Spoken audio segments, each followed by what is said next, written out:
ბოლო წუთამდე ვიცოდი, რომ ნესტორ აპოლონის ძე ცოცხალი აღარ გამოვიდოდა იმ სახლიდან, ამბობს 82 წლის ქალი, რომლის ხელები დღესაც კანკალებს, როცა იმ საღამოს იხსენებს. ეს ქალი იყო ლავრენტი ბერიას პირადი მზარეულის ასისტენტი 1936 წელს. მას ჰქონდა წვდომა იმ სამზარეულოსთან, სადაც ემზადებოდა ის ვახშამი, რომელიც ისტორიაში შევიდა როგორც ბოლოსერობა. იმ საღამოს 28 დეკემბერს ის დაინახა რაღაც, რაც არასოდეს უნდა ენახა. თეთრი ფხვნილი, რომელიც ბერიამ პირადად ჩაყარა ღვინის გრაფინში. მითხრეს, რომ თუ ერთი სიტყვა ვთქვით, ჩემი შვილები ღამემდე აღარ იცოცხლებდნენ, ამბობს ის ცრემლებით თვალებში. რატომ გადაწყვიტა ამ ქალმა დუმილი 7 წლის განმავლობაში? რა იცოდა მან, რაც ჩვენ არ ვიცით? და რატომ ახლა, ცხოვრების ბოლოს, გადაწყვიტა ჭეშმარიტების თქმა? ნესტორ ლაკობა იყო ადამიანი, რომელსაც სტალინი თავის მეგობარს უწოდებდა. ერთ-ერთი იმ იშვიათი ადამიანებიდან, ვინც შეეძლო უშუალოდ ოფიციალური არხების გარეშე დაერეკა კრემლში და ეთქვა: იოსო, რა ხდება? აფხაზეთის ლიდერი, რომელიც 1936 წელს ჯერ კიდევ ინარჩუნებდა დამოუკიდებლობის ილუზიას. მაგრამ ეს ილუზია სწორედ ის იყო, რაც მას სიცოცხლე დაუჯდა. ბერია, რომელიც მაშინ ხელმძღვანელობდა საქართველოს, ხედავდა ლაკობას როგორც ხელისშემშლელს. როგორც ადამიანს, რომელიც ძალიან დამოუკიდებლად იქცეოდა, ძალიან ბევრს იცოდა და ძალიან ახლოს იყო სტალინთან. არსებობს დოკუმენტი საიდუმლო არქივებში, კოდით 0552, სადაც დეტალურადაა აღწერილი ბერიას გეგმა ლაკობას აღმოსაფხრელად. ამ დოსიეში არის ზუსტი თარიღები, ზუსტი ადგილები და ზუსტი მეთოდები. მაგრამ ყველაზე შოკის მომგვრელი არის ის, რომ ამ დოკუმენტზე არის ხელმოწერა, რომელიც ბერიას არ ეკუთვნის. ვისი ხელმოწერაა ეს? და რატომ გაანადგურეს ამ დოსიეს ყველა სხვა ასლი ლაკობა სიკვდილის მეორე დღესვე? 28 დეკემბერი 1936 წელი. თბილისი. ბერიას რეზიდენცია მახათას ქუჩაზე. ნესტორ ლაკობა ჩამოდის სუხუმიდან მატარებლით. მასთან ახლავს მხოლოდ ერთი თანაშემწე და პირადი მძღოლი. ნესტორ აპოლონის ძე იყო უჩვეულოდ ფრთხილი ადამიანი, ამბობს მისი ყოფილი მცველი, რომელიც იმ დღეებში მუშაობდა სუხუმის რეზიდენციაში. მას ყოველთვის ჰყავდა მინიმუმ 5 მცველი, როცა სადმე მიდიოდა. მაგრამ იმ დღეს რატომღაც წაიყვანა მხოლოდ ერთი ადამიანი. რატომ? ვინ დაარწმუნა ლაკობა, რომ თბილისში უსაფრთხო იქნებოდა? და რატომ არ აფრთხილებდა მას არავინ იმ საფრთხის შესახებ, რომელიც ელოდა? არსებობს ვერსია, რომლის მიხედვით თავად სტალინმა გაუგზავნა ლაკობას ტელეგრამა, სადაც სთხოვდა ჩამოსულიყო თბილისში მნიშვნელოვანი საკითხების განსახილველად. ეს ტელეგრამა არასოდეს იქნა ნაპოვნი არქივებში. მაგრამ სამი ადამიანი ადასტურებს, რომ ნახეს ის ლაკობას ხელში იმ დილას, როცა ის მატარებელზე ჩაჯდა. სახლში, სადაც უნდა გამართულიყო ვახშამი, ყველაფერი მზად იყო 5 საათისთვის. მაგიდა გაშლილი იყო 20 ადამიანისთვის, თუმცა საბოლოოდ მხოლოდ 7 ადამიანი მივიდა. ბერია, მისი მოადგილე, 3 უმაღლესი რანგის ოფიცერი NKVD-დან და 2 ადგილობრივი პარტიული ფუნქციონერი. ლაკობა მივიდა ზუსტად 7 საათზე. მე ვიდექი სამზარეულოში და ვუყურებდი, როგორ შემოვიდა ნესტორ აპოლონის ძე, იხსენებს ის ქალი, რომელიც დღეს პირველად საუბრობს. ის იყო ძალიან ლამაზი კაცი, მაღალი, სწორი, თავდაჯერებული. მაგრამ იმ საღამოს რაღაც სხვა იყო მის თვალებში. შიში. არა შიში. უფრო ფხიზლობა. ის იცოდა, რომ რაღაც არ იყო სწორი. ბერია შეხვდა მას კარებთან პირადად, რაც იყო უჩვეულო.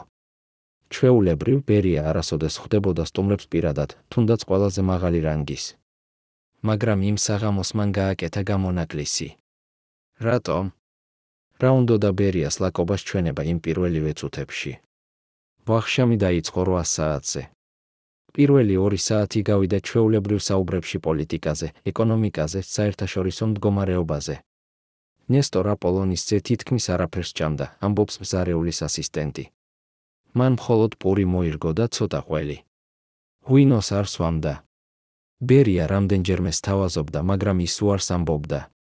ამბობდა, რომ არ უნდოდა, რომ თავი არ ეთკინა. ეს იყო უჩვეულო, რადგან ლაკობა ცნობილი იყო როგორც კარგი მსმელი და ხშირად სვამდა სტალინთან სერობებზე. რატომ უარს ამბობდა იმ საღამოს?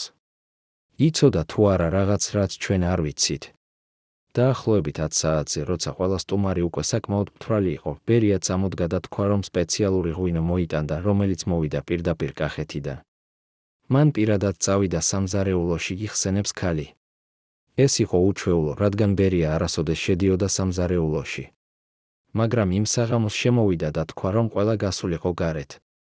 მე დავრჩი, რადგან ვიყავი სამზარეულოს კუთხეში და მან არ მინახა. და მაშინ დავინახე. რას დაინახა ეს ქალი?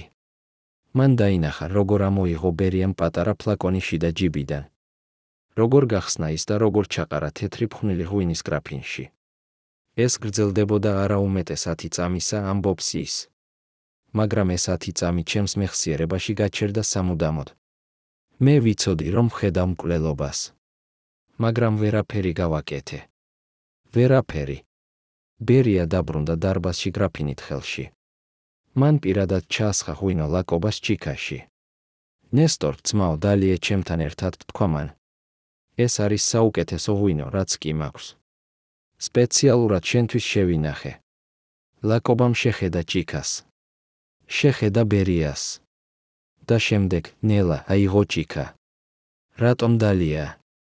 რა აიძულა ის ადამიანი, რომელიც მთელი საღამო უარს ამბობდა ალკოჰოლზე, უეცრად დაელია სწორედ ეს ჩიქა?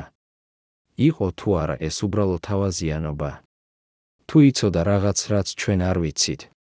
ლაკობამ დალია ჩიქა ერთი ხლუპით. ბერია იღიმებოდა. სხვა სტუმრებიც დალიეს. 10 წუთის შემდეგ ნესტორ აპოლონისძემ თქვა, რომ ცუდად გრძნობდა თავს, ამბობს ერთ-ერთი სტუმარი, რომელიც იმ საღამოს იყო იქ. მან თქვა, რომ თავი ეთკინა და გული ეთკინა. ბერიამ უთხრა, რომ ეს იყო ძლიერი ღვინო და რომ უნდა დაწოლილიყო. შესთავაზა, რომ დარჩენილიყო იქვე სახლში, ერთ-ერთ სასტუმრო ოთახში. ლაკობამ უარი თქვა. მან თქვა, რომ უნდა დაბრუნებულიყო სასტუმროში, სადაც ელოდა მისი თანაშემწე. მაგრამ როცა წამოდგა, ვერ შეძლო სიარული. მისი ფეხები არ უჭერდა, იხსენებს სტუმარი. ორმა ოფიცერმა უნდა დაეჭირა, რომ არ ჩამოვარდნილიყო. ბერიამ ბრძანა, რომ ლაკობა მieყვანათ ზედა სართულზე, ერთ-ერთ საძინებელში. როცა მას ატარებდნენ კიბეებზე, ნესტორ აპოლონისძე ცდილობდა რაღაცის თქმას, ამბობს მზარეულის ასისტენტი. მე ვიდექი დერეფანში და გავიგონე, როგორ იძახდა, სტალინს დაურეკეთ. სტალინს? მაგრამ არავინ დაურეკა. ლაკობა მოათავსეს ოთახში მეორე სართულზე. ბერიამ ბრძანა, რომ ექიმი გამოეძახათ. ექიმი მოვიდა 25 წუთში, ამბობს ერთ-ერთი იმ ოფიცრებიდან, რომლებიც იმ საღამოს იყვნენ სახლში. მაგრამ ეს არ იყო ჩვეულებრივი ექიმი. ეს იყო ადამიანი, რომელიც მუშაობდა NKVD-ში. მისი სახელი იყო ლევ ლევინი და ის იყო სპეციალისტი. განსაკუთრებულ შემთხვევებში. ლევ ლევინი იყო ცნობილი როგორც ექიმი, რომელიც მუშაობდა საიდუმლო სამსახურებისთვის. მას ჰქონდა წვდომა იმ ნივთიერებებთან, რომლებიც ჩვეულებრივ ექიმებს არ ჰქონდათ. და მას ჰქონდა გამოცდილება იმ შემთხვევებში, როცა ადამიანები კვდებოდნენ ბუნებრივი მიზეზებით. რატომ სწორედ ეს ექიმი გამოიძახეს იმ საღამოს? და რა როლი ჰქონდა მას ლაკობას სიკვდილში? ექიმმა გამოიკვლია ლაკობა და განაცხადა, რომ მას ჰქონდა მწვავე გულის შეტევა. ნესტორ აპოლონისძეს არასოდეს ჰქონდა პრობლემები გულთან, ამბობს მისი ყოფილი პირადი ექიმი სუხუმიდან. მე ვამოწმებდი მას ყოველ თვეში. მისი გული იყო სრულიად ჯანმრთელი. ის იყო 53 წლის ძლიერი, ჯანმრთელი კაცი. გულის შეტევა. ეს იყო შეუძლებელი. მაგრამ ოფიციალური დიაგნოზი იყო სწორედ ეს, მწვავე გულის შეტევა. ლევინმა დანიშნა მკურნალობა და თქვა, რომ ლაკობა უნდა დარჩენილიყო სრულმოსვენებაში. ბერიამ ბრძანა, რომ არავის შეეშვა ოთახში, გარდა ექიმისა და ერთი მედდისა. იმ ღამეს ნესტორ აპოლონისძე იყო მარტო იმ ოთახში, ორ ადამიანთან ერთად, რომლებიც მუშაობდნენ ბერიაზე, ამბობს ის ოფიცერი. მისი თანაშემწე, რომელიც ჩამოსულიყო მასთან ერთად სუხუმიდან, არ შეუშვეს. მისი მძღოლი არ შეუშვეს. არავინ არ შეუშვეს. რა ხდებოდა იმ ოთახში იმ ღამეს? რა მკურნალობას უტარებდნენ ლაკობას? და რატომ, როცა დილით შევიდნენ ოთახში, ნესტორ ლაკობა იყო მკვდარი? 29 დეკემბერი 1936 წელი. დილის 6 საათი. ბერიას რეზიდენცია. ოფიციალური ვერსიით, ნესტორ ლაკობა გარდაიცვალა ღამის 2 საათზე გულის შეტევისგან. მაგრამ არსებობს 3 ადამიანი, რომლებიც ამბობენ, რომ ლაკობა ჯერ კიდევ ცოცხალი იყო დილის 5 საათზე. მე გავიგონე ხმები იმ ოთახიდან, ამბობს ერთ-ერთი მსახური, რომელიც მუშაობდა იმ სახლში. ეს იყო ნესტორ აპოლონისძის ხმა. ის ცდილობდა დახმარების მოხმობას. მაგრამ ხმა იყო ძალიან სუსტი. და შემდეგ დაახლოებით 6 საათზე ყველაფერი გაჩუნდა. რა მოხდა იმ ბოლო საათებში? რატომ არ გამოიძახეს სასწრაფო დახმარება? და რატომ, როცა საბოლოოდ შევიდნენ ოთახში, იქ იყო მხოლოდ ლაკობას ცხედარი და ის ორი ადამიანი, რომლებიც უვლიდნენ მას? ბერია პირადად დაურეკა სტალინს დილის 7 საათზე. მან უთხრა, რომ ნესტორ ლაკობა გარდაიცვალა გულის შეტევისგან, ამბობს ერთ-ერთი იმ ადამიანებიდან, რომლებიც იმ დროს მუშაობდნენ კრემლში. სტალინი დუმდა რამდენიმე წამს. შემდეგ თქვა, როგორ მოხდა ეს, ბერიამ უთხრა, რომ ლაკობა ძალიან ბევრი სვამდა ვახშამზე და რომ მისი გული ვერ გაუძლო. სტალინმა კიდევ დუმდა. შემდეგ თქვა, კარგის და დახურა ტელეფონი. ეს იყო ყველაფერი. არანაირი გამოძიება. არანაირი კითხვები. არანაირი ეჭვი. რატომ? რატომ მიიღო სტალინმა ეს ახსნა ისე მარტივად? იცოდა თუ არა ის წინასწარ, რაც უნდა მომხდარიყო. თუ იყო ეს ნაწილი უფრო დიდი გეგმისა, რომელშიც თავად სტალინიც იყო ჩართული. ლაკობას ცხედარი გადაიყვანეს სუხუმში იმავე დღეს. როცა ჩამოვიდა მატარებელი, ჩვენ ყველანი ველოდით სადგურზე, იხსენებს ლაკობას ყოფილი თანაშემწე. მაგრამ ცხედარი იყო დალუქული თუნუქის კუბოში. არავის არ მისცეს ნება რომ გაეხსნა. ბერიამ გამოგზავნა სპეციალური ბრიგადა თბილისიდან, რომლებმაც პირადად აკონტროლეს ყველაფერი. მათ თქვეს, რომ ნესტორ აპოლონისძის სახე იყო ისე დაზიანებული გულის შეტევისგან, რომ არავის უნდა ენახა. ეს იყო უჩვეულო. ჩვეულებრივ, როცა მაღალი რანგის ფუნქციონერი კვდება, ხალხს აძლევენ საშუალებას, რომ ბოლო პატივი მიაგონ. მაგრამ ლაკობას შემთხვევაში ეს არ მოხდა. რატომ? რას მალავდნენ? რა იყო ლაკობას სახეზე, რაც არავის უნდა ენახა? დაკრძალვა გაიმართა 31 დეკემბერს 1936 წელს. ოფიციალურად ათასობით ადამიანი მოვიდა პატივის მისაგებად. მაგრამ არავის არ მისცეს ნება რომ მიახლოვებინა კუბოსთან. ჩვენ ვიდექით მოშორებით და ვუყურებდით, როგორ ჩაფლეს ის მიწაში, ამბობს ერთ-ერთი მოწმე. არავინ არ იცოდა რა იყო იმ კუბოში. ზოგიერთები ამბობდნენ, რომ ეს საერთოდ არ იყო ნესტორ აპოლონისძის ცხედარი. რომ ბერიამ გამოგზავნა სხვა ვიღაცის ცხედარი, ხოლო ნესტორი წაიყვანა სხვაგან. ეს ჟღერს როგორც შეთქმულების თეორია, მაგრამ არსებობს ერთი ფაქტი, რომელიც ამ ვერსიას ამყარებს. 1950 წელს, როცა ბერია დააპატიმრეს, ერთ-ერთმა გამომძიებელმა სთხოვა მას, რომ ეთქვა სიმართლე ლაკობას სიკვდილის შესახებ. ბერიამ უთხრა, თუ გინდათ იცოდეთ სად არის ნესტორი, გახსენით მისი საფლავი. რას გულისხმობდა ეს? რატომ თქვა ბერიამ სად არის და არა რა მოხდა? და რატომ არასოდეს გაიხსნა ლაკობას საფლავი? მაგრამ ლაკობას სიკვდილი იყო მხოლოდ დასაწყისი. მომდევნო 2 კვირის განმავლობაში ერთმანეთის მიყოლებით გარდაიცვალა ლაკობას ცოლი, მისი 2 ძმა და 5 ახლო თანამშრომელი. ყველა მათგანი ბუნებრივი მიზეზებით. ლაკობას ცოლის სარიყა გარდაიცვალა გულის შეტევისგან 1927 წლის 1 იანვარს. მისი უფროსი ძმა მიხეილი გარდაიცვალა ინსულტისგან 15 იანვარს. მისი უმცროსი ძმა ვასილი გარდაიცვალა პნევმონიისგან 27 იანვარს. ეს იყო სისტემატური განადგურება მთელი ოჯახისა, ამბობს ისტორიკოსი, რომელიც სწავლობს იმ პერიოდს. ბერიას სურდა, რომ არავინ დარჩენილიყო, ვინც შეეძლო კითხვების დასმა. არავინ, ვინც იცოდა ძალიან ბევრი. არავინ, ვინც შეეძლო სტალინთან მისვლა და სიმართლის თქმა. მაგრამ დარჩა ერთი ადამიანი. ლაკობას ვაჟი, რაულ ლაკობა, რომელიც იმ დროს იყო მხოლოდ 14 წლის. მას გადაარჩინა ბებიამ, რომელმაც წაიყვანა მოსკოვში და დამალა. რაულ ლაკობა გადარჩა და მოგვიანებით 1950-იან წლებში, როცა ბერია დააპატიმრეს, მან მისცა ჩვენება იმის შესახებ, რაც მოხდა მის ოჯახთან. მაგრამ ეს ჩვენება არასოდეს გამოქვეყნდა სრულად. რატომ? რა იყო იმ ჩვენებაში, რაც ისევ და ისევ ძალიან საშიში იყო? დღეს, როცა ვუსმენთ იმ ადამიანებს, რომლებიც იმ საღამოს იყვნენ ბერიას სახლში, ვიწყებთ იმის გაგებას, რომ ლაკობას სიკვდილი არ იყო უბრალო მკვლელობა. ეს იყო ნაწილი უფრო დიდი გეგმისა. გეგმისა, რომელიც მოიცავდა არა მხოლოდ ლაკობას, არამედ ყველას, ვინც იყო ძალიან დამოუკიდებელი, ძალიან ძლიერი, ძალიან ახლოს სტალინთან. 1936 წელი იყო დიდი ტერორის დასაწყისი. და ლაკობას სიკვდილი იყო ერთ-ერთი პირველი ნიშანი იმისა, რაც მოდიოდა. ნესტორ აპოლონისძე იყო ტესტი, ამბობს ერთ-ერთი ისტორიკოსი. ბერიას სურდა ნახვა, შეეძლო თუ არა მაღალი რანგის ფუნქციონერის მოკლა ისე, რომ არავინ დაესვა კითხვები. და როცა დაინახა, რომ სტალინი არაფერს არ ამბობდა, მან გაიგო, რომ შეეძლო გაგრძელება. და გააგრძელა. მომდევნო 2 წლის განმავლობაში ასობით ადამიანი გარდაიცვალა ბუნებრივი მიზეზებით, ან დააპატიმრეს როგორც ხალხის მტრები.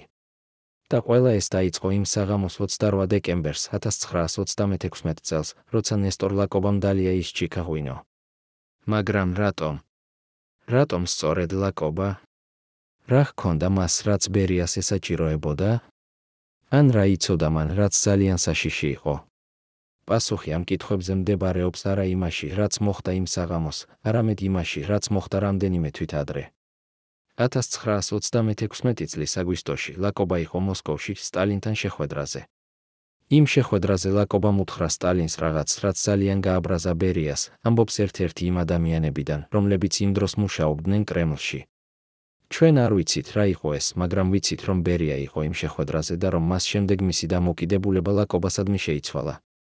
რა შეეძლო ლაკობას ეთქვა, რაც ისე გააბრაზა ბერია? იყო თუ არა ეს რაღაც, რაც ეხებოდა ბერიას საქმიანობას საქართველოში? თუ იყო ეს რაღაც პირადი? არსებობს ერთი ვერსია, რომელიც ამბობს, რომ ლაკობამ უთხრა სტალინს ბერიას კორუფციის შესახებ. სხვა ვერსია ამბობს, რომ ლაკობამ უთხრა სტალინს ბერიას პირადი ცხოვრების შესახებ, რაღაცეების შესახებ, რაც იყო ძალიან კომპრომეტირებული. მაგრამ არც ერთი ამ ვერსიის დამადასტურებელი დოკუმენტი არ არსებობს. ან უფრო სწორად არ არსებობს აღარ. რადგან ყველა დოკუმენტი, რომელიც ეხებოდა იმ შეხვედრას, გაანადგურეს 1927 წლის დასაწყისში. ვინ გაანადგურა? და რატომ? არსებობს კიდევ ერთი თეორია, რომელიც შესაძლოა ყველაზე საშიშია. ეს თეორია ამბობს, რომ ლაკობა სიკვდილი არ იყო ბერიას პირადი ინიციატივა. რომ ეს იყო ბრძანება უფრო მაღლიდან. ბრძანება თავად სტალინისგან. სტალინი იყო ადამიანი, რომელიც არასოდეს ინდობდა არავის, ამბობს ისტორიკოსი.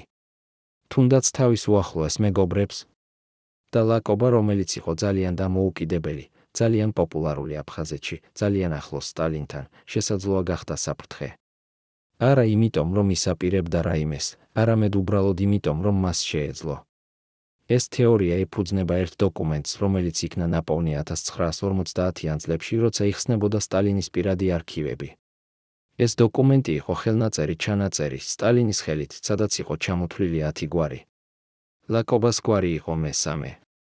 გვერდით სტალინის ხელით იყო დაწერილი, ძალიან დამოუკიდებელი. საჭიროა კონტროლი. ეს ჩანაწერი დათარიღებულია 1936 წლის ივლისით. 2 თვით ადრე, ვიდრე ლაკობა გარდაიცვალა. რას ნიშნავდა საჭიროა კონტროლი? იყო თუ არა ეს ევფემიზმი იმისთვის, რაც მოხდა მოგვიანებით. დღეს, თითქმის 90 წლის შემდეგ, ჩვენ ჯერ კიდევ არ ვიცით სრული სიმართლე იმის შესახებ, რაც მოხდა იმ საღამოს ბერიას სახლში.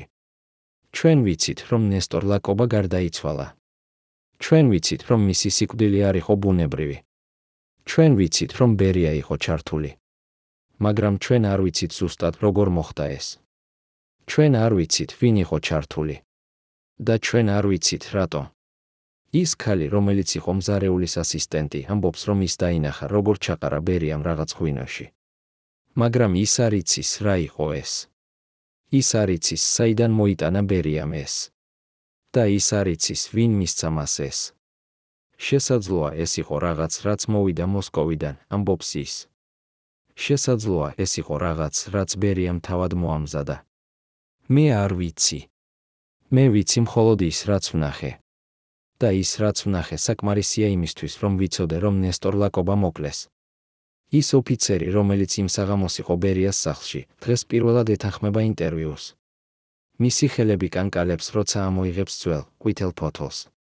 ეს არის ჩემი პირადი ჩანაწერები იმ ღამის შესახებ, ამბობს ის. მე ვინახე ეს 90 წლის განმავლობაში, რადგან ვიცოდი, რომ ერთ დღეს ვინმე უნდა გაიგო სიმართლე. ამ ფურცელზე დაწერილია დეტალები, რომლებიც არასოდეს გამოქვეყნებულა. დეტალები იმის შესახებ, ვინ იყო იმ სახლში იმ საღამოს.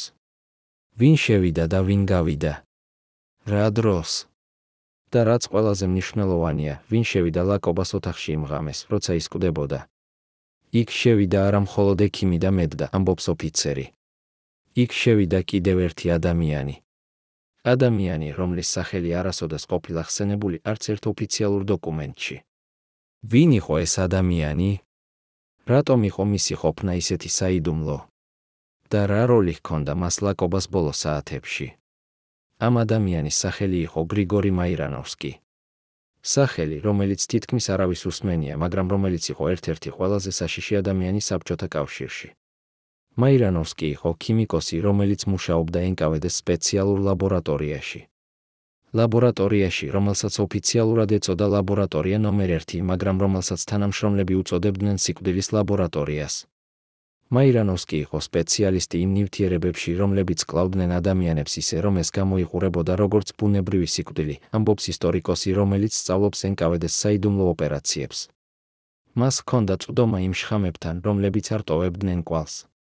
შხამები, რომლებიც იწვევდნენ გულის შეტევას, ინსულტს, პნევმონიას. ყველაფერს, რაც გამოიყურებოდა როგორც ბუნებრივი.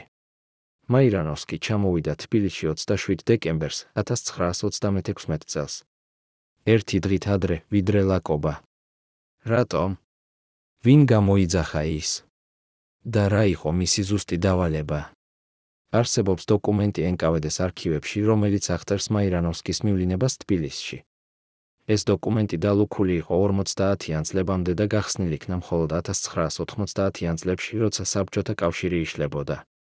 დოკუმენტში წერია, მაირანოვსკი გრიგორი მაიროვიჩი გაგზავნილია თბილისში სპეციალური დავალებისთვის. დავალება კლასიფიცირებულია. ვადა, 2 დღე. ავტორიზაცია, პირადად ბერია ლავრენტი პავლესძე. 2 დღე. სწორედ იმდენი დრო, რამდენიც გავიდა ლაკობას ჩამოსვლიდან მის სიკვდილამდე. შემთხვევა. თუ ზუსტად დაგეგმილი ოპერაცია. მაირანოვსკი იყო იმ ოთახში, სადაც ლაკობა კვდებოდა, ამბობს ის ოფიცერი, რომელიც ინახავს ჩანაწერებს. მე ვნახე, როგორ შევიდა ის ღამის 2 საათზე. მან თან ჰქონდა პატარა ჩანთა. როცა გამოვიდა 1 საათში, ჩანთა აღარ ჰქონდა. რა იყო იმ ჩანთაში? რა გამოიყენა მაირანოვსკიმ იმ ოთახში? და რატომ, როცა ლაკობას ცხედარი გამოიკვლიეს, არანაირი კვალი არ იქნა ნაპოვნი? პასუხი მდებარეობს იმ ნივთიერებაში, რომელიც მაირანოვსკიმ შეიმუშავა სპეციალურად ასეთი შემთხვევებისთვის. ეს ნივთიერება ეწოდა ნაერთი ნომერ 10. ნაერთი ნომერ 10 იყო უნიკალური, ამბობს ქიმიკოსი, რომელიც სწავლობს საბჭოთა ეპოქის შხამებს. ის იყო კომბინაცია რამდენიმე ნივთიერებისა, რომელიც იწვევდა გულის შეტევას 2-დან 6 საათში. მაგრამ ყველაზე მნიშვნელოვანი იყო ის, რომ ეს ნივთიერება სრულად იშლებოდა ორგანიზმში 12 საათში. არანაირი კვალი. არანაირი მტკიცებულება. სრულყოფილი მკვლელობა. ეს ნივთიერება შეიძლებოდა მიეცათ ადამიანს სამი გზით, საკვებით, სასმელით ან ინექციით. ლაკობას შემთხვევაში სავარაუდოდ გამოიყენეს ორივე მეთოდი, ამბობს ქიმიკოსი. პირველი დოზა ღვინოში, რომელიც ბერიამ მისცა. მეორე დოზა ინექციით, რომელიც მაირანოვსკიმ გაუკეთა იმ ოთახში, როცა ლაკობა უკვე სუსტი იყო და ვერ წინააღმდეგობდა. ორმაგი დოზა. ორმაგი გარანტია. არანაირი შანსი გადარჩენისთვის. მაგრამ რატომ იყო საჭირო ასეთი სირთულე? რატომ არ მოკლეს ლაკობა უბრალოდ, როგორც ეს ხდებოდა ბევრ სხვა შემთხვევაში? პასუხი მდებარეობს იმაში, ვინ იყო ლაკობა და რა პოზიცია ჰქონდა მას. ლაკობა არ იყო უბრალო ფუნქციონერი, ამბობს ისტორიკოსი. ის იყო ადამიანი, რომელსაც პირადი ურთიერთობა ჰქონდა სტალინთან. ადამიანი, რომელიც იყო პოპულარული არა მხოლოდ აფხაზეთში, არამედ მთელ კავკასიაში. მისი ღია მკვლელობა შეეძლო გამოეწვია საზოგადოების რეაქცია. შეეძლო გამოეწვია კითხვები. და სტალინი არასოდეს არ უყვარდა კითხვები. ამიტომ იყო საჭირო, რომ ყველაფერი გამოეყურებინა ბუნებრივად. რომ ყველას ეფიქრა, რომ ლაკობა უბრალოდ გარდაიცვალა გულის შეტევისგან. რომ არავინ დაესვა კითხვები. და თითქმის ეს მოხდა. თითქმის. იყო ერთი ადამიანი, რომელმაც დაინახა სიმართლე. ექიმი, რომელიც იყო ლაკობას პირადი ექიმი სუხუმში. მისი სახელი იყო ალექსანდრე ბერიძე. როცა ბერიძემ გაიგო ლაკობას სიკვდილის შესახებ, ის მაშინვე მოითხოვა, რომ ნახვა ცხედარი. მე ვიცოდი ნესტორ აპოლონისძის ჯანმრთელობის მდგომარეობა უკეთ ვიდრე ვინმე, წერდა ბერიძე თავის პირად დღიურში, რომელიც იქნა ნაპოვნი მისი გარდაცვალების შემდეგ. მე ვიცოდი, რომ მას არ შეეძლო გულის შეტევა. მე ვიცოდი, რომ რაღაც არ იყო სწორი. ბერიძეს არ მისცეს ნება, რომ ენახა ცხედარი. მას უთხრეს, რომ ეს იყო სახელმწიფო საიდუმლოება და რომ მას არ ჰქონდა უფლება. მაგრამ ბერიძე არ დანებდა. მან დაწერა წერილი პირდაპირ მოსკოვში ჯანდაცვის სახალხო კომისარიატში. წერილში მან მოითხოვა ოფიციალური გამოძიება ლაკობას სიკვდილის მიზეზების შესახებ. ეს წერილი არასოდეს მივიდა მოსკოვში, ამბობს ისტორიკოსი. ის დააჭირეს თბილისში, ბერიას ოფისში. და 2 კვირის შემდეგ ალექსანდრე ბერიძე დააპატიმრეს როგორც ხალხის მტერი. ბერიძე გაასამართლეს და დახვრიტეს 1927 წლის მარტში. მისი დანაშაული?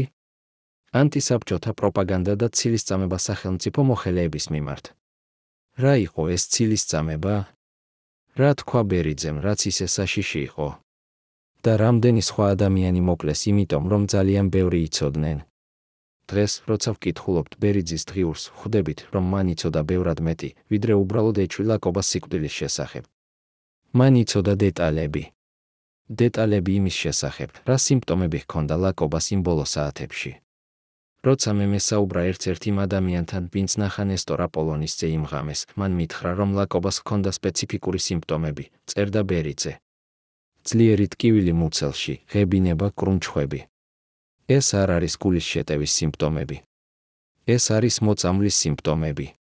ბერიძემ კიდევ უფრო შორს წავიდა. მან დაწერა, რომ ამ სიმპტომების საფუძველზე ლაკობა სავარაუდოდ მოწამლეს ციანიდის ან მსგავსი ნივთიერებით. მაგრამ ციანიდი ტოვებს კვალს, წერდა ის. ამიტომ ვფიქრობ, რომ გამოიყენეს რაღაც უფრო დახვეწილი. რაღაც, რაც არ ტოვებს კვალს. ბერიძე იყო მართალი. მაგრამ მისი სიმართლე დაუჯდა სიცოცხლე. არსებობს კიდევ ერთი დოკუმენტი, რომელიც ნათელს ჰფენს იმ ღამის მოვლენებზე. ეს დოკუმენტი არის ჩვენება იმ მედდისა, რომელიც იყო ლაკობასთან იმ ღამეს. ეს ქალი, სახელად ნინო ჭავჭავაძე, გადარჩა რეპრესიებს და მოგვიანებით 1950-იან წლებში მისცა ჩვენება იმის შესახებ, რაც ნახა. მე ვიყავი ოთახში, როცა მოვიდა ის კაცი ჩანთით, ამბობდა ჭავჭავაძე. მან მითხრა, რომ გავსულიყავი გარეთ, მაგრამ მე დავრჩი კარის უკან და ვუსმენდი. მე გავიგონე, როგორ ამბობდა ის კაცი, ეს დაასრულებს საქმეს. შემდეგ გავიგონე ხმა როგორც ინექციის. და შემდეგ გავიგონე, როგორ იწყებდა ნესტორ აპოლონისძე კრუნჩხვას. ჭავჭავაძემ თქვა, რომ ის სურდა შესულიყო, სურდა დახმარება გაეწია, მაგრამ ის კაცი გამოვიდა და უთხრა, რომ თუ ერთი სიტყვა თქვა, მისი ოჯახი მოკვდებოდა. მე დავდუმდი, ამბობდა ჭავჭავაძე ცრემლებით. მე დავდუმდი და ვუყურებდი, როგორ კვდებოდა ადამიანი. და ეს არის რაღაც, რასაც ვერასოდეს ვიტევებ საკუთარ თავს.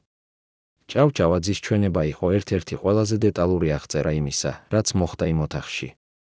მაგრამ ეს ჩვენება არასოდეს გამოქვეყნდა ოფიციალურად. როცა ბერია დააპატიმრეს 1950 წელს, ჭავჭავაძე იყო ერთ-ერთი მოწმე, რომელიც უნდა ჩაეცა მის წინააღმდეგ, ამბობს ისტორიკოსი. მაგრამ მისი ჩვენება იყო ძალიან დეტალური, ძალიან კონკრეტული. და ის ასახელებდა ადამიანებს, რომლებიც ჯერ კიდევ ცოცხალი იყვნენ და ძალაუფლებაში იყვნენ. ამიტომ მისი ჩვენება დაკლასიფიცირდა და არასოდეს გამოქვეყნდა. ჭავჭავაძე გარდაიცვალა 1970-იან წლებში, მაგრამ მისი ჩვენება დარჩა არქივებში. დღეს, როცა ვკითხულობთ ამ ჩვენებას, ვიღებთ ყველაზე სრულ სურათს იმისა, რაც მოხდა იმ ღამეს.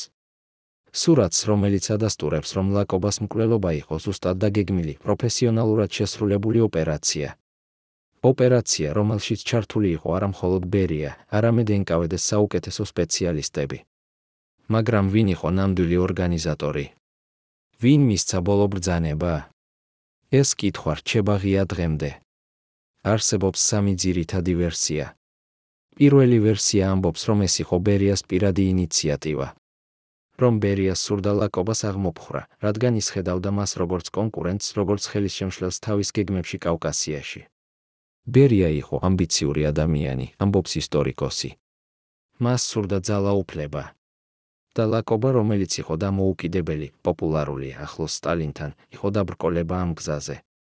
მეორე ვერსია ამბობს, რომ ეს იყო სტალინის ბრძანება. რომ სტალინმა გადაწყვიტა, რომ ლაკობა იყო ძალიან დამოუკიდებელი, ძალიან საშიში. და რომ მან უბრძანა ბერიას, რომ მოეგვარებინა ეს პრობლემა. სტალინი არასოდეს არ ტოვებდა კვალს, ამბობს ისტორიკოსი. ყველაფერი, რაც ხდებოდა მისი ნების თანახმად, მაგრამ არასოდეს მისი პირდაპირი ბრძანებით. ის იყენებდა შუამავლებს. და ბერია იყო მისი საუკეთესო შუამავალი. მესამე ვერსია არის ყველაზე საინტერესო და ყველაზე საშიში. ეს ვერსია ამბობს, რომ ლაკობას მკვლელობა იყო ნაწილი უფრო დიდი გეგმისა. გეგმისა, რომელიც მოიცავდა არა მხოლოდ ლაკობას, არამედ მთელ რიგ ადამიანებს, რომლებიც იყვნენ ძველი გვარდიიდან. ადამიანები, რომლებიც იყვნენ რევოლუციის ვეტერანები, რომლებიც იცნობდნენ სტალინს ჯერ კიდევ მაშინ, როცა ის არ იყო ყოვლისშემძლე დიქტატორი. 1936 წელი იყო წელი, როცა სტალინმა გადაწყვიტა, რომ უნდა მოეშორებინა ყველა, ვინც ძალიან ბევრს იცოდა, ამბობს ისტორიკოსი. ლაკობა იყო პირველი. მაგრამ მას მოჰყვა კამენევი, ზინოვიევი, ბუხარინი და ასობით სხვა. ყველა ისინი, ვინც იცოდა სტალინი ისეთი, როგორიც ის ნამდვილად იყო. ამ ვერსიის მიხედვით, ლაკობა სიკვდილი იყო პირველი ნაბიჯი დიდი ტერორისკენ. ნაბიჯი, რომელიც უნდა ეჩვენებინა, რომ არავინ არ იყო უსაფრთხო. რომ თუნდაც ყველაზე ახლო მეგობარი, თუნდაც ყველაზე ერთგული თანამებრძოლი შეეძლო გაქრებოდა ერთ ღამეში. რომელი ვერსია არის სწორი? ალბათ, ჩვენ არასოდეს გავიგებთ ზუსტად. მაგრამ რაც ვიცით დარწმუნებით არის ის, რომ ლაკობას სიკვდილი არ იყო იზოლირებული შემთხვევა. ეს იყო ნაწილი სისტემისა. სისტემისა, რომელიც აშენდა იმისთვის, რომ მოეკლა ადამიანები უხმაუროდ, ეფექტურად ისე, რომ არავინ დაესვა კითხვები. საბჭოთა კავშირში იყო მთელი ინდუსტრია სიკვდილისა, ამბობს ისტორიკოსი. ლაბორატორიები, სადაც ამზადებდნენ შხამებს. ექიმები, რომლებიც წერდნენ ყალბ დიაგნოზებს. ოფიცრები, რომლებიც ანადგურებდნენ მტკიცებულებებს. მთელი მანქანა, რომელიც მუშაობდა იმისთვის, რომ ადამიანები გაქრებოდნენ. ლაკობა იყო ერთ-ერთი პირველი მსხვერპლი ამ მანქანის. მაგრამ არა ბოლო. დღეს, როცა ვდგავართ ლაკობას საფლავთან სუხუმში, ვფიქრობთ იმ კითხვებზე, რომლებიც ჯერ კიდევ არ აქვს პასუხი. რა არის ნამდვილად იმ საფლავში? არის თუ არა იქ ნესტორ ლაკობას ცხედარი? თუ როგორც ზოგიერთი ამბობს, იქ არის სხვა ვიღაცის ცხედარი, ხოლო ლაკობა დაკრძალულია სხვაგან, საიდუმლო ადგილას. ბერიამ თქვა, თუ გინდათ იცოდეთ, სად არის ნესტორი, გახსენით მისი საფლავი, იხსენებს ერთ-ერთი მოწმე. მაგრამ საფლავი არასოდეს გაიხსნა. რატომ? რისი ეშინოდათ? რას იპოვიდნენ იქ, შესაძლოა, პასუხი ამ კითხვებზე. მდებარეობს არა იმაში, რაც არის საფლავში, არამედ იმაში, რაც არ არის. შესაძლოა, საფლავი ცარიელია. შესაძლოა, ლაკობას ცხედარი გაანადგურეს იმავე ღამეს, როცა ის მოკლეს. შესაძლოა, არასოდეს არ ყოფილა დაკრძალვა, მხოლოდ სპექტაკლი ხალხისთვის. ვინ იცის? ვინ იტყვის ჭეშმარიტებას 90 წლის შემდეგ? მაგრამ არსებობს ადამიანები, რომლებიც ჯერ კიდევ ცოცხალნი არიან და იცავენ საიდუმლოებებს. ადამიანები, რომლებიც იყვნენ ბავშვები იმ დროს, მაგრამ რომლებმაც გაიგონეს საუბრები. გაიგონეს ის, რაც მათი მშობლები ჩურჩულებდნენ ღამით, როცა ფიქრობდნენ, რომ ბავშვების წინავთ. ჩემი დედა მუშაობდა ბერიას სახლში როგორც დამლაგებელი, ამბობს ერთი ასეთი ქალი, რომელიც დღეს უკვე 90 წლისაა.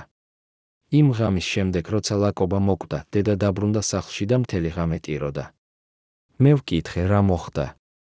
მან მითხრა, შენ ვერასოდეს გაიგებ, რა ხდება ამ ქვეყანაში. მაგრამ მოგვიანებით, წლების შემდეგ, როცა დედა კვდებოდა, მან მითხრა რაღაც, რაც მე არასოდეს დამავიწყდება. რა უთხრა დედამ? რა იყო ის საიდუმლოება, რომელიც მან შეინახა ცხოვრების ბოლომდე? დედამ მითხრა, რომ იმ ღამეს, როცა ყველა წავიდა, მას უბრძანეს ოთახის გაწმენდა, სადაც ლაკობა იწვა. და იქ, იატაკზე, მან იპოვა რაღაც. პატარა ფლაკონი, ცარიელი მინის. ფლაკონი, რომელზედაც იყო ეტიკეტი რუსულ ენაზე, ლაბორატორია ნომერ 1. ნაერთი ნომერ 10. საშიში. დედამ აიღო ეს ფლაკონი და დამალა. დამალა 30 წლის განმავლობაში, სანამ არ დარწმუნდა, რომ უსაფრთხო იყო მისი ჩვენება.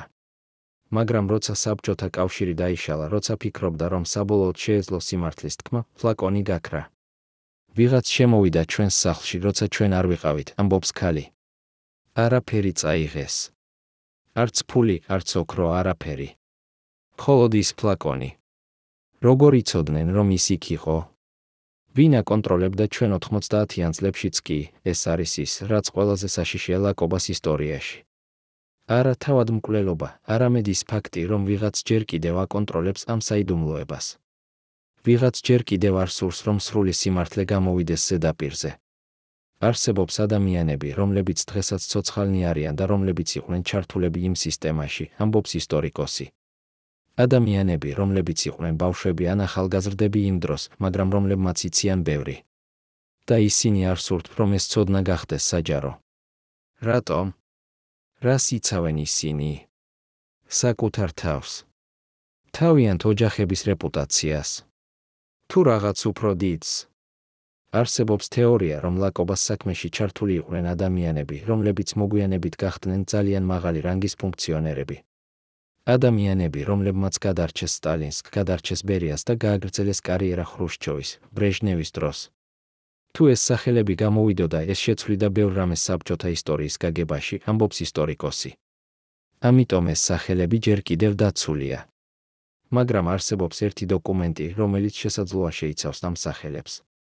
დოკუმენტი, რომელიც ცნობილია როგორც ბერიას უკანასკნელი აღიარება.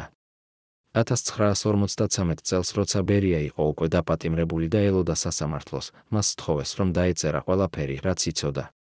ბერიამ დაწერა 250 გვერდი, ამბობს ისტორიკოსი, რომელსაც ჰქონდა წვდომა ამ დოკუმენტთან. 250 გვერდი სახელებით, თარიღებით, დეტალებით. ყველაფერი, რაც მან გააკეთა, ყველა ვინც იყო ჩართული. ეს იყო მისი უკანასკნელი მცდელობა, რომ გადაერჩინა საკუთარი თავი. მან ფიქრობდა, რომ თუ ყველაფერს გაამჟღავნებდა, შესაძლოა მას შეენდობოდნენ. მაგრამ ეს არ მოხდა. ბერია დახვრიტეს 1953 წლის 33 დეკემბერს. და მისი აღიარება დაკლასიფიცირდა უმაღლესი საიდუმლოების გრიფით. ამ დოკუმენტს ჰქონდა წვდომა მხოლოდ 5 ადამიანს საბჭოთა კავშირში, ამბობს ისტორიკოსი. ხრუშჩოვი, მალენკოვი, მოლოტოვი, კაგანოვიჩი და ერთი ადამიანი კგბ-დან. არავინ სხვა. და როცა ეს 5 ადამიანი წაიკითხა დოკუმენტი, მათ გადაწყვიტეს, რომ ის არასოდეს უნდა გამოქვეყნებულიყო. რა იყო იმ დოკუმენტში? რა იყო ისეთი საშიში, რომ თუნდაც ბერიას სიკვდილის შემდეგ, თუნდაც სტალინის სიკვდილის შემდეგ, ის ჯერ კიდევ უნდა დარჩენილიყო საიდუმლო. ბერიამ დაწერა არა მხოლოდ იმის შესახებ, რაც მან გააკეთა, ამბობს ისტორიკოსი. მან დაწერა იმის შესახებ, ვინ უბრძანა მას. ყოველი ოპერაციისთვის, ყოველი მკვლელობისთვის მან მიუთითა, ვინ იყო ნამდვილი ინიციატორი. და ლაკობას შემთხვევაში ბერიამ დაწერა რაღაც, რაც შეცვლიდა ყველაფერს. რა დაწერა მან? ისტორიკოსი, რომელმაც წაიკითხა ეს დოკუმენტი, დუმს რამდენიმე წამს. შემდეგ ამბობს, ბერიამ დაწერა, რომ ლაკობას მკვლელობის ბრძანება მოვიდა პირდაპირ სტალინისგან. რომ სტალინმა პირადად შეხვდა მას 1936 წლის ნოემბერში და უთხრა, ნესტორი ძალიან ბევრს საუბრობს. ძალიან ბევრს იცის. საჭიროა, რომ ის დადუმდეს. ეს იყო ბრძანება. არა რჩევა, არა წინადადება. ბრძანება. თუ ეს მართალია, მაშინ ლაკობას მკვლელობა იყო არა ბერიას პირადი ინიციატივა, არამედ სტალინის გადაწყვეტილება. გადაწყვეტილება მოკლა საკუთარი მეგობარი, ადამიანი, რომელსაც ისენდობოდა წლების განმავლობაში. მაგრამ რატომ? რა იცოდა ლაკობამ, რაც ისე საშიში იყო? პასუხი ამ კითხვაზე მდებარეობს იმაში, რაც მოხდა 1936 წლის აგვისტოში, იმ შეხვედრაზე მოსკოვში. იმ შეხვედრაზე ლაკობა არ იყო მარტო, ამბობს ისტორიკოსი. მასთან ერთად იყო კიდევ 2 ადამიანი, ბუდუმ დივანი, საქართველოს პარტიის ყოფილი ლიდერი და ნესტორ ლაკობას ძმა, მიხეილ ლაკობა. ეს 3 ადამიანი მოვიდნენ სტალინთან და უთხრეს რაღაც, რაც ძალიან გააბრაზა მას. რა უთხრეს მათ? არსებობს 2 ვერსია. პირველი ვერსია ამბობს, რომ მათ უთხრეს სტალინს ბერიას კორუფციის შესახებ. რომ ბერია იყენებდა თავის პოზიციას პირადი გამდიდრებისთვის, რომ ის აწარმოებდა ბიზნესს, რომელიც იყო უკანონო. მაგრამ სტალინი იცოდა ბერიას კორუფციის შესახებ, ამბობს ისტორიკოსი. ეს არ იყო საიდუმლოება. სტალინი იყენებდა ბერიას სწორედ იმიტომ, რომ ის იყო კორუმპირებული. კორუმპირებული ადამიანი არის კონტროლირებადი ადამიანი. მეორე ვერსია არის უფრო საინტერესო და უფრო საშიში. ეს ვერსია ამბობს, რომ ლაკობამ და მისმა თანამოსაუბრეებმა უთხრეს სტალინს რაღაც, რაც ეხებოდა არა ბერიას, არამედ თავად სტალინს. არსებობს ჩანაწერი, რომელიც ნაპოვნია ბუდუმ დივანის პირად არქივში, ამბობს ისტორიკოსი. ამ ჩანაწერში მდივანი წერს, რომ ლაკობამ უთხრა სტალინს რაღაც, რაც ეხებოდა სტალინის წარსულს. რაღაც, რაც მოხდა 1922 წელს, როცა სტალინი იყო კავკასიაში. რა მოხდა 1922 წელს? ეს იყო წელი, როცა სტალინი იყო ჩართული რამდენიმე საეჭვო ოპერაციაში კავკასიაში. ოპერაციებში, რომლებიც ოფიციალურად იყო რევოლუციური საქმიანობა, მაგრამ რომლებიც ფაქტობრივად იყო ყაჩაღობა, გაძარცვა, მკვლელობა. ლაკობა იყო ერთ-ერთი იმ ადამიანებიდან, რომლებიც იცოდნენ სიმართლე იმ ოპერაციების შესახებ, ამბობს ისტორიკოსი. და შესაძლოა ის დაემუქრა სტალინს, რომ გაამჟღავნებდა ამ სიმართლეს, თუ სტალინი არ შეაჩერებდა ბერიას. თუ ეს მართალია, მაშინ ლაკობამ გააკეთა ყველაზე დიდი შეცდომა თავის ცხოვრებაში. მან დაემუქრა ადამიანს, რომელსაც არასოდეს არ უნდა დაემუქრა. სტალინი არასოდეს არ ივიწყებდა საფრთხეს, ამბობს ისტორიკოსი. თუ ვინმე ემუქრებოდა მას, თუნდაც არა პირდაპირ, თუნდაც მხოლოდ იმით, რომ ძალიან ბევრს იცოდა, სტალინი აღმოფხრიდა ამ ადამიანს. ყოველთვის. გამონაკლისის გარეშე. და ასე მოხდა ლაკობასთან. იმ შეხვედრის შემდეგ სტალინმა გადაწყვიტა, რომ ლაკობა უნდა გაქრებოდა. მაგრამ არა ღიად. არა დაპატიმრებით, არა სასამართლოთი. ეს იქნებოდა ძალიან თვალსაჩინო. ეს გამოიწვევდა კითხვებს. ამიტომ სტალინმა აირჩია სხვა გზა. გზა, რომელიც იყო უფრო დახვეწილი, უფრო საიდუმლო. გზა, რომელიც გამოიყურებოდა როგორც ბუნებრივი სიკვდილი. სტალინმა დაურეკა ბერიას და უთხრა, რაც უნდა გაეკეთებინა, ამბობს ისტორიკოსი. და ბერიამ გააკეთა. მან გააკეთა ისე, როგორც ყოველთვის აკეთებდა. პროფესიონალურად, ეფექტურად, უხმაუროდ. და ასე 28 დეკემბერს 1936 წელს ნესტორ ლაკობა ჩამოვიდა თბილისში. ჩამოვიდა იმ ვახშამზე, რომელიც გახდა მისი უკანასკნელი. მაგრამ ისტორია არ მთავრდება აქ. რადგან ლაკობა სიკვდილის შემდეგ დაიწყო რაღაც, რაც იყო კიდევ უფრო საშიში. დაიწყო სისტემატური განადგურება ყველა იმ ადამიანისა, ვინც იცოდა რაიმე ლაკობას შესახებ. 2 წლის განმავლობაში 1927-დან 1929-მდე დაიხოცა ან გაქრა 230-ზე მეტი ადამიანი, რომლებიც იყვნენ დაკავშირებული ლაკობასთან, ამბობს ისტორიკოსი. მისი ოჯახის წევრები, მისი თანამშრომლები, მისი მეგობრები, თუნდაც ადამიანები, რომლებიც უბრალოდ მუშაობდნენ მის ოფისში. ყველა მათგანი. ეს იყო სრული სისტემატური განადგურება. ბუდუ მდივანი, რომელიც იყო იმ შეხვედრაზე სტალინთან, დააპატიმრეს 1927 წლის ივლისში. მას ბრალი წაუყენეს ტროცკისტულ საქმიანობაში და დახვრიტეს. მიხეილ ლაკობა, ნესტორის ძმა, რომელიც ასევე იყო იმ შეხვედრაზე, გარდაიცვალა ინსულტისგან 1927 წლის თებერვალში. ყველა სხვა, ვინც იყო ახლოს ლაკობასთან, ან გარდაიცვალა ბუნებრივი მიზეზებით, ან დააპატიმრეს და გაიგზავნეს ბანაკებში, საიდანაც არასოდეს დაბრუნდნენ. ეს იყო ოპერაცია, რომელსაც ბერია უწოდებდა გაწმენდას, ამბობს ისტორიკოსი. გაწმენდა ყველა იმ ადამიანისგან, რომლებიც შეეძლოთ რაიმეს თქმა. ყველა იმ ადამიანისგან, რომლებიც იყვნენ პოტენციური საფრთხე. მაგრამ იყო ერთი ადამიანი, რომელიც გადარჩა. რაულ ლაკობა, ნესტორის ვაჟი. რაულს გადაარჩინა მისი ბებია, ამბობს ისტორიკოსი. როცა დაიწყო რეპრესიები, ბებიამ წაიყვანა. რაული მოსკოვში და დამალა. დამალა ისე, რომ თუნდაც ბერიას ადამიანებმა ვერ იპოვეს. და რაული გადარჩა. რაული ლაკობა გაიზარდა მოსკოვში, სხვა გვარით, სხვა ვინაობით. მან არ იცოდა წლების განმავლობაში, ვინ იყო მისი ნამდვილი მამა. მან არ იცოდა, რა მოხდა მის ოჯახთან. მხოლოდ 1950-იან წლებში, როცა ბერია დააპატიმრეს, ბებიამ უთხრა მას სიმართლე. როცა რაულმა გაიგო, რა მოხდა, ის გადაწყვიტა, რომ მოძებნა მართლმსაჯულება, ამბობს ისტორიკოსი. მან მისცა ჩვენება ბერიას საქმეზე. მან უთხრა ყველაფერი, რაც იცოდა, ყველაფერი, რაც ბებიამ უთხრა მას.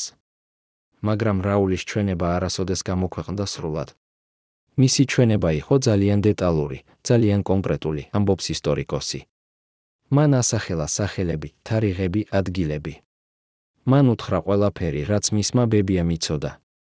მაგრამ ეს ჩვენება დაკლასიფიცირდა და არასოდეს გახდა საჯარო.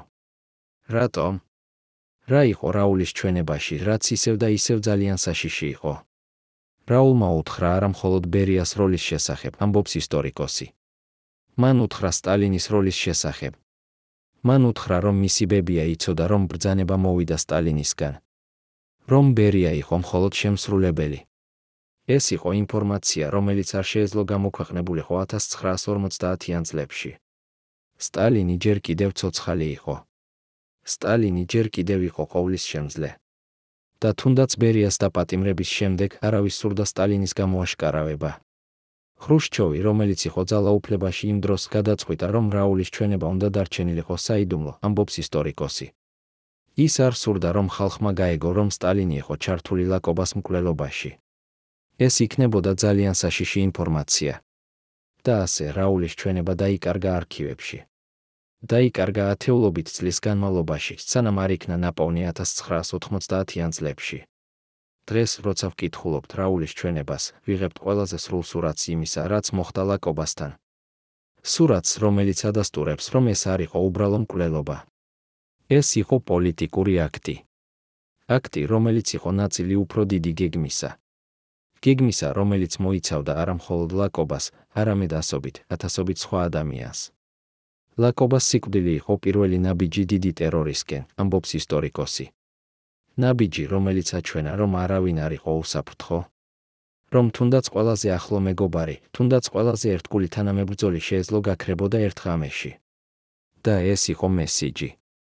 მესიჯი ყველასთვის, ვინც ფიქრობდა წინააღმდეგობის შესახებ, ვინც ფიქრობდა კითხვების დასმის შესახებ.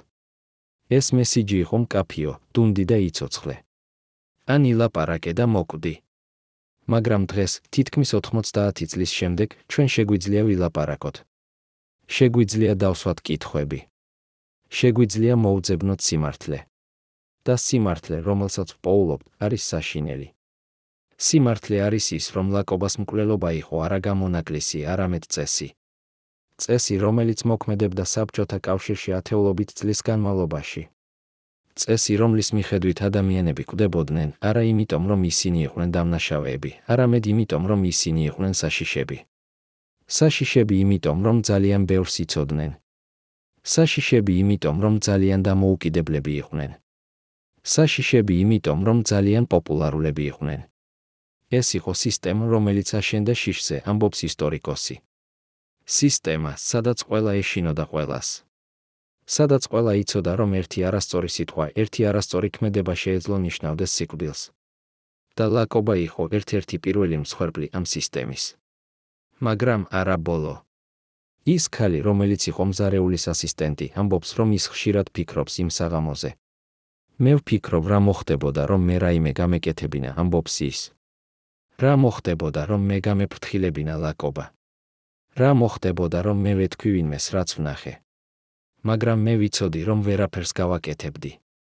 რადგან თუ რაიმეს გავაკეთებდი, მე და ჩემი ოჯახი მოუკვდებოდით. და ასე, მე დავდუმდი.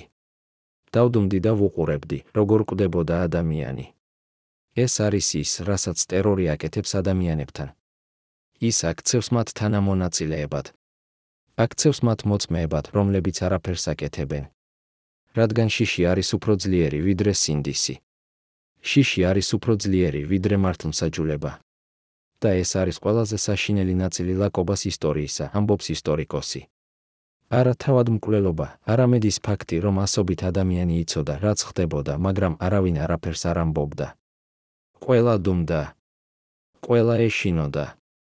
და ეს დუმილი იყო ის, რაც საშუალებას აძლევდა სისტემას გაგრძელება. დღეს, როცა ვდგავართ ლაკობას საფლავთან, ჩვენ უნდა დავსვათ საკუთარ თავს კითხვა, რას ვისწავლეთ ამ ისტორიიდან. რას გვასწავლის ლაკობას სიკვდილი? ის გვასწავლის, რომ ძალაუფლება კორუმპირებს, ამბობს ისტორიკოსი. რომ აბსოლუტური ძალაუფლება კორუმპირებს აბსოლუტურად. რომ როცა ერთ ადამიანს აქვს ძალიან ბევრი ძალაუფლება, როცა ერთ ადამიანს შეუძლია გადაწყვიტოს, ვინ იცოცხლებს და ვინ კვდება, მაშინ არავინ არ არის უსაფრთხო. მაგრამ ის ასევე გვასწავლის რაღაც სხვას. ის გვასწავლის, რომ სიმართლე ყოველთვის გამოდის ზედაპირზე. შესაძლოა არა დაუყოვნებლივ. შესაძლოა არა 10 წლის განმავლობაში. მაგრამ საბოლოოდ სიმართლე ყოველთვის გამოდის. დღეს ჩვენ ვიცით, რაც მოხდა ლაკობასთან, ამბობს ისტორიკოსი. ვიცით, ვინ მოკლა ის. ვიცით, როგორ მოკლეს ის. ვიცით, რატომ მოკლეს ის. და ეს ცოდნა არის მნიშვნელოვანი. რადგან ის უზრუნველყოფს, რომ ლაკობა და ყველა სხვა მსხვერპლი იმ ეპოქისა არ დაივიწყებიან. ნესტორ ლაკობა გარდაიცვალა 29 დეკემბერს 1936 წელს. მაგრამ მისი ისტორია ცოცხლობს. ცოცხლობს იმ დოკუმენტებში, რომლებიც ნელ-ნელა გამოდის არქივებიდან. ცოცხლობს იმ ადამიანების მეხსიერებაში, რომლებიც იყვნენ იქ. ცოცხლობს იმ კითხვებში, რომლებსაც ჩვენ ვსვამთ. და ყველაზე მნიშვნელოვანი კითხვა რჩება, რამდენი სხვა ლაკობა იყო? რამდენი სხვა ადამიანი მოკლეს ისე, რომ ჩვენ არასოდეს გავიგეთ? რამდენი სხვა საიდუმლოება ჯერ კიდევ დამალულია იმ არქივებში, რომლებიც ჯერ კიდევ დახურულია? ჩვენ ვიცით ლაკობას ისტორია, რადგან იყვნენ ადამიანები, რომლებმაც გადაწყვიტეს ლაპარაკი, ამბობს ისტორიკოსი. მაგრამ რამდენი სხვა ისტორია არსებობს, რომლებზეც არავინ არ ლაპარაკობს? რამდენი სხვა მსხვერპლი არსებობს, რომლებზეც არავინ არ იცის? ეს არის კითხვები, რომლებზეც ჩვენ უნდა ვიფიქროთ. კითხვები, რომლებზეც ჩვენ უნდა მოუძებნოთ პასუხები. რადგან მხოლოდ ისტორიის ცოდნით, მხოლოდ სიმართლის ცოდნით შეგვიძლია უზრუნველყოთ, რომ ასეთი რამ აღარასოდეს მოხდეს კვლავ.